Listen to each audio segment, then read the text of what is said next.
சிதம்பரம் தொகுதி எனது சொந்த தொகுதி.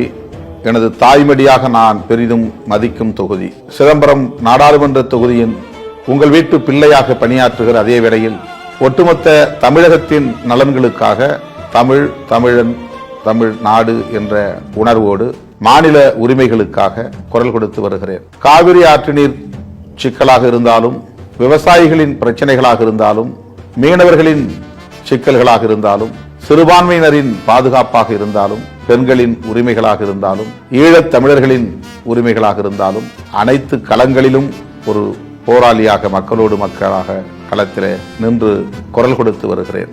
தமிழ்நாடு மட்டுமின்றி அகில இந்திய அளவில் அனைத்து தரப்பு ஜனநாயக சக்திகளோடும் கைகோர்த்து விளிம்பு நிலை மக்களின் உரிமைகளுக்காக போர்க்குரல் எழுப்பி வருகிறேன்.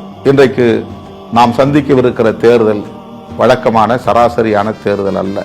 அரசியல் அதிகாரத்திற்கு நாம் இந்த போட்டியை சந்திக்கவில்லை, இந்த தேர்தலை சந்திக்கவில்லை. நாட்டை காப்பதற்காக, நாட்டு மக்களை காப்பதற்காக, ஜனநாயகத்தை காப்பதற்காக, அரசமைப்பு சட்டத்தை பாதுகாப்பதற்காக இந்த தேர்தல் களத்தில் நாம் பங்கேற்கிறோம்.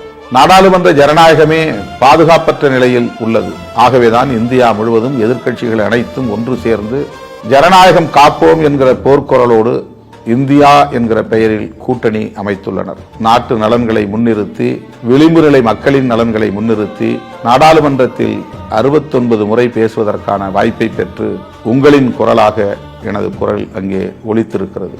நாட்டை காப்பதற்கு, அரசமைப்பு சட்டத்தை பாதுகாப்பதற்கு, ஜனநாயகத்தின் விழுமியங்களை பாதுகாப்பதற்கு போராடுகிற ஒரு போராளியாக என்னை மக்களவைக்கு அனுப்பி வையுங்கள். நமது சின்னம் பானை.